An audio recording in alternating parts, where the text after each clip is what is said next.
Hello everyone. It's Friday, so it's time for a Friday reads. I have read 4 books this week, so let's just get into it. The first book I read is Love Girl by Hope Jahren, and this is a memoir from Hope Jahren, who is I believe it's biologist or geologist.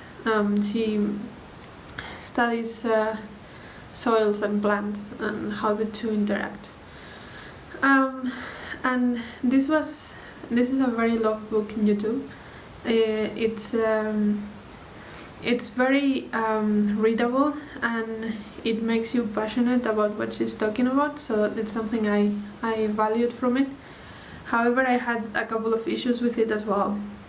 The first one is that she describes her research in a very passionate way, but and very exciting adventure almost. But for me, as a scientist,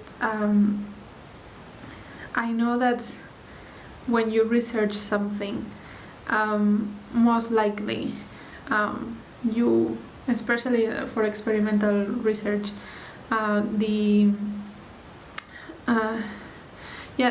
work in the lab is mostly boring and mostly frustrating. So that is not something that is reflected here, so that bothered me a bit. Like most of experiments, it's exciting when you get the results, but it's a lot of waiting and pressing button and waiting 15 minutes and pressing another button and so on, and then you do all this sequence of things for days, and then you find out that something was not turned on and the wrong gas was connected, or things like that were not explored here, and I understand why. So that was kind of okay, but it doesn't represent the life of a scientist very well. And the other thing that did bother me much more is that she talks about how much overworked they were. Her and her partner scientists were overworked, like they were working 12 hours a day and Saturdays and Sundays and all so on. And she also talks about her mental health and how it was not very good. And at some point she says, well, I'm not going to go to a doctor to check my mental health because I know they are just going to tell me not to overwork myself, and that's just not acceptable. Because she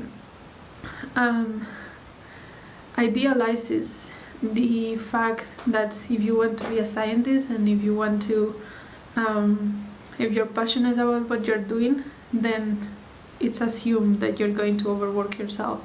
And that is a very common thing in academia, that most people are overworked, and if you don't do it, you are assumed not to have what it takes to be a scientist, sort of. So yeah, that bothered me, because I mean, this has very real consequences. There is incredibly high rates of depression and anxiety and burnout and even suicide among academics because the amount of pressure and overwork that is put on them. And she talks a bit about asking for grants and so on. That explains a little bit more that pressure, which I liked. But ultimately she just accepts that as part of the job and as part of the passion, and I think that is a very unhealthy practice in academia that is very accepted, but it's really bad. And there has been, at least in Europe, there has been in the last year some movement towards recognizing that and trying to find strategies to make people more aware of their mental health and not only allow them, but sometimes even force them to take care of themselves. Because the fact that you have a passion for your science doesn't mean that you have to have that as your only passion. You can enjoy other things in life. You can have a family and enjoy that. You can love travel without needing to research anything wherever you're going. So I think that in that sense I was a bit disappointed that that was not how this book presented life in science. Like if you are a scientist, that's all you are, and I didn't like that. So that bothered me in that book.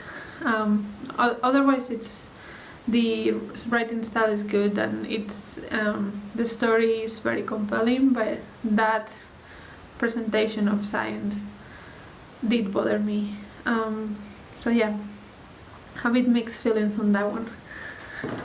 The second book I finished last week was How a Horse Walks into a Bar by David Grossman, and this is translated I think from Israeli by Jessica Cohen, and this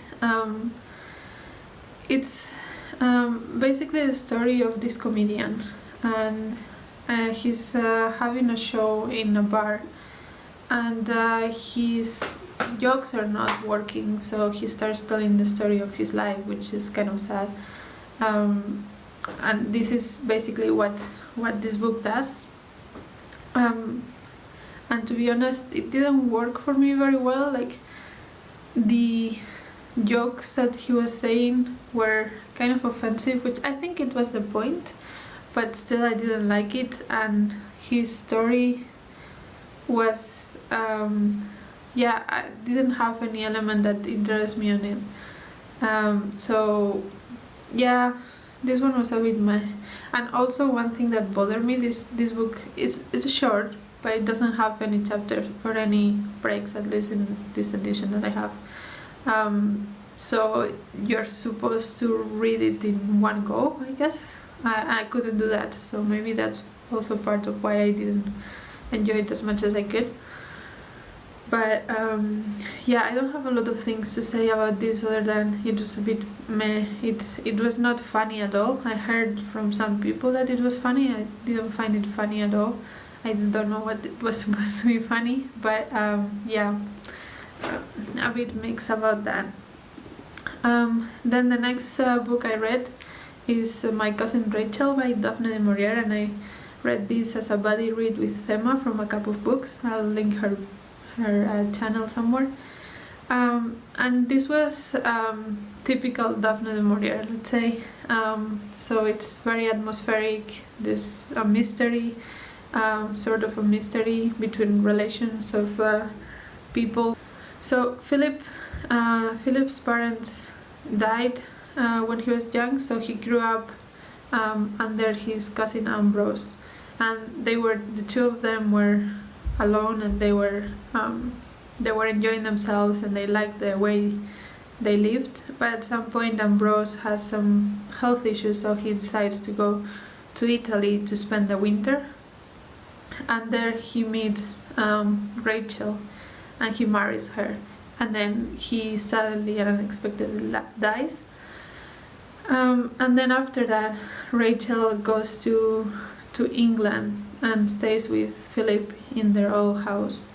And it's all about the relation between Philip and Rachel. And it's a bit of there is love between them, but there is also hate and let's say distance because of the death of Ambrose, and there are some mysteries. Did she do it? Did she not do it? That kind of thing. And yeah, I found it actually easier to get along with from the beginning, better than Rebecca from Daphne du Maurier. It has the same airy feeling, but it starts that feeling starts earlier, and the build-up of the story starts earlier, so it's easier to get into. However, sort of at the second half was like I felt like not so much was happening at some point. Like I just wanted to know what was going to happen, and I have to say the final chapter, like the ending, it's not. If you like very wrapped up things, it's not as satisfying as Rebecca, I think, in my opinion. But yeah, it poses a lot of questions about the people we trust and don't trust. So yeah, I really like this. I also enjoyed buddy reading it. You always get a lot more from books when you buddy read them, I think. And the last book I read this week is Sea People by Christina Thompson. I read this in audiobook, and I really liked it. This is a non-fiction about it deals with the story of the people of Polynesia. And for those who don't know, Polynesia is the region in the Pacific Ocean, sort of between Hawaii, New Zealand and Easter Island. And there's a huge, vast region in which there are these tiny islands here and there. And there has been research that suggests that these people are all like have one origin. They come from the same culture, or like very similar cultures. So they are sort of one people. But there has been a lot of research about how that happened, because these are very tiny islands in a huge amount of sea. So how do those people found those islands, and how did they populate them? And the point of view that this book takes is it explores how the Europeans slowly try to find out how that happened. So it's not just a straight out, this is the history of Polynesia, but it was more about telling the story of how the Western civilization found out about more things about this history. So it talks about Thomas Cook, it talks about other explorers, and then also scientists, carbon dating, and how slowly we started to build up knowledge on the topic, because there are also a lot of unknowns still.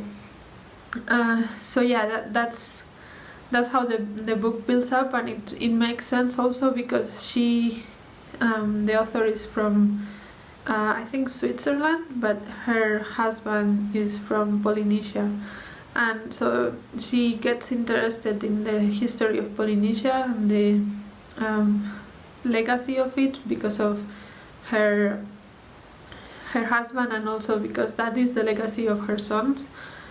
So it basically comes from that perspective, that she's not directly connected to that culture in the sense of she didn't grow up with it, but because of the circumstances of life, she wanted to find out more and more about it, and so she went there and tried to find the things, and she found these steps by steps that Europeans researched. And I found it very interesting. I honestly didn't know much about that region of the world, and I thought it was really compelling way to write it, and really really interesting, really vivid. I felt like I wanted to go to these places now. So I think that was a good read also, because we cannot go out. It's nice to read about these tiny islands in the middle of the ocean and these big travels. However, if you're looking for concrete answers about how this happened, this book gives a lot of research of how we think right now that it happened, but it also shows that we were not always right. So she also suggests that we double check ourselves and our assumptions to see if that's actually it's right, or it's just some prejudice that we have. So it doesn't give definitive answers on how that happened. It just shows you the facts and the theories that have come around, and let you decide what you believe in a way. So yeah, that was a really nice one. Now I'm in the middle of of course, Les Miserables and also Flights by Olga Tokarczuk. I'm going to be reading those for a while. And the other book I am in the middle of, I cannot talk about because the next round of the BookTok Prize has started, and this is one of them. So yeah, I will keep my thoughts on that for when the round is over. And things about what I want to read in the next week. I'm actually thinking I'm going to do a 24-hour and 48-hour readathon this weekend, so I'm just going to try to read for 24 hours this weekend, and I'm going to be focusing on the books that deal with racism and the Black experience, and I have put a video with some recommendations and books that I want to read on the topic. So I will probably be reading many of those books in the span of this weekend. I don't know how many I will be able to read, but hopefully I will get through a few of those. And then next week also it's a Caribathon. This is hosted by Run Right Reads and Comfy Cozy Up. I'll leave her channels and announcements down below. And basically the readathon goes from the 11th to the 20th of June, and it's focusing on reading books from the independent islands in the Caribbean. So there are no specific prompts, but I have chosen a few books that are from these islands. I couldn't find any book from the smaller islands, especially available in my library, so I'm going to talk just about the ones I found. So yeah, I have 4 books for this. The first one is House of Ashes by Monique Roffey, and as far as I understand, this is set in a unknown or unnamed Caribbean island, and it's a very political novel about the policies in the island. And this, I think the author is from Trinidad and Tobago, but the book doesn't have a specific island that this happens into. And the second one is A House for Mr Biswas by V.S. Naipaul. That's also from Trinidad and Tobago. To be honest, I don't know too much about what this is about, but I heard really good things about it, so I just picked it up. And then the next one is also from Trinidad, and it's called Child by Claire Adam. And as far as I know, this one is it's a contemporary novel about how life in Trinidad is for a, let's say, lower class family. And it also, as far as I understand, has a lot of discussion of the nature of the place, so that should be fun. And then the last one I have, it's not really from the islands, but it is from the immigrant experience. So that is Small Island by Andrea Levy, and Andrea Levy was born in the UK, but her parents are Jamaican, and she talks about that experience of moving from Jamaica to the UK and how that affects the people in the book. So yeah, those are the books I'm planning to read for Caribathon, and we'll see what else comes. I hope you're good and well, and I talk to you soon. Bye.